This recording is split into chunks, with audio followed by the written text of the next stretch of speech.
I've spent some money on AI prompts. Everybody has. But I barely ever use any of them. It's not because the prompts themselves are bad, it's just that prompts alone are useless. I have this Notion document full of prompts, maybe there's 50, 100, I don't know, 200 of them here. And I saved them, I organized them. I told myself I'll use these later, but then I never did. So a prompt without context is like a recipe without any ingredients. You just have no idea how it will fit in your current system. In this video, I want to show you exactly why systems beat prompts. You should start thinking in systems rather than prompts. So today we'll talk about the exact problem with prompt libraries and why nobody uses them. We'll mention the 5 components of a system as opposed to a prompt, and we'll learn how to build one that saves 3 to 5 hours each week. By the end of the video, you should stop collecting prompts and start building systems. Let's go. So here's what happened. I was building this library of prompts for the past month and a half, and the initial idea was pretty simple. You know, you create a library where founders and their teams could access the prompts, and you can find marketing prompts here, sales, client onboarding prompts, all kinds of different stuff. I added some icons and features. It looks really beautiful. And I was getting ready to launch this for around $20 a month. But then I had a call with one of the clients that had ChatGPT Plus set up, a Claude Pro set up, also had their own prompts as well. I went and had a look at their prompts and I found some really good ones there. But then I asked them, are you using these or when are you using these? And they weren't very convincing. They couldn't tell me a single time they used a prompt from this library they made. So then I realized the issue isn't with the prompts, because everybody has prompts.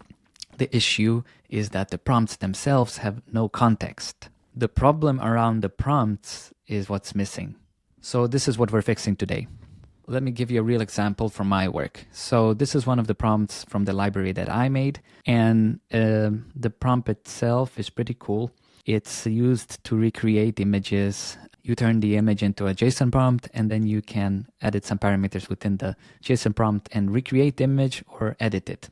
It's pretty cool. This is the view of the prompt that I had before. So all you have here is the title.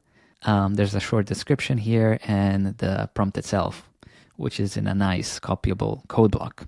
Now, to use this prompt, all you have to do is copy it, go to your favorite LLM, paste the prompt there. Then you drag some image you want to recreate. I'll use this one in this case. Run the prompt. You get a very detailed JSON prompt that you can copy. You go to another tool that will generate images for you. I use ChatGPT in this case. You paste the prompt. Now you can go ahead and edit some details here. I will just leave it as it is right now. After a minute, I got this image and I'll just show you to compare.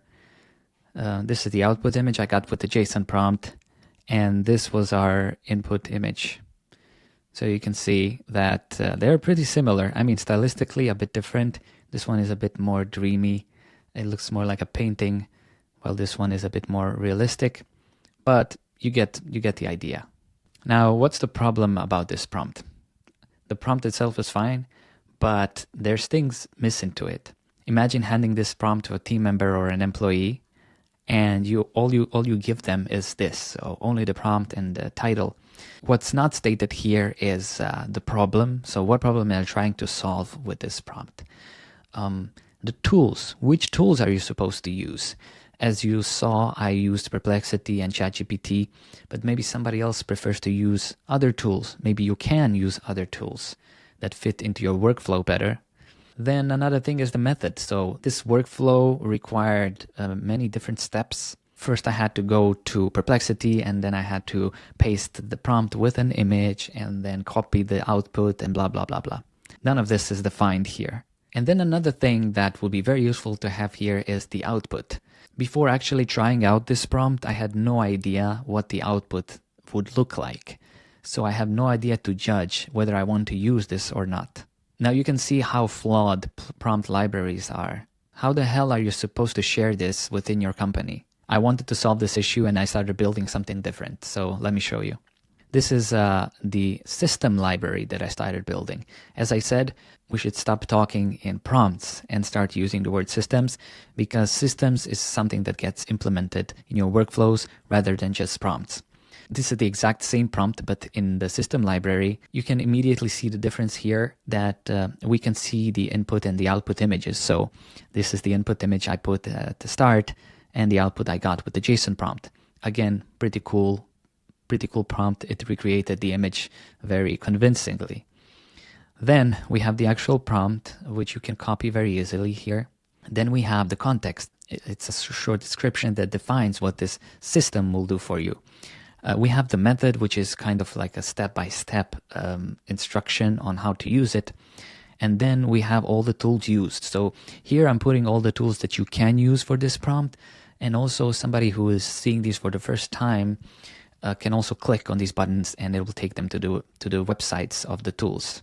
See the difference here? If you're a founder, here's why this matters. Your team doesn't have time to figure out your prompt libraries. They're busy with client work, with shipping features. So when you give them a prompt library and say, use this, what you're saying is basically spend a lot of time figuring out where this fits into your workflow. So that's why your team is not adopting the prompt libraries. But if you give them a system, now that's something that actually might get used. This is what I do for my clients now. We don't just talk about AI possibilities. We build a specific system together, something that solves a real pain in your work, and you can have it right now. And then we test it, we document it, we change it depending on the team's needs. And this system actually saves you 3 to 5 hours a week. So here's what to take away from this. Stop collecting prompts, start building systems. If you're serious about AI in your business, then pick one thing that you can solve and build a system around it, document it. It's not about just a prompt, it's the context, the description, the input and outputs, everything. I'm launching my system library soon. If you want early access, then you click the link in the description. DM me on LinkedIn if you want to have a chat. Well, I hope you learned something today and thanks for watching. Bye-bye.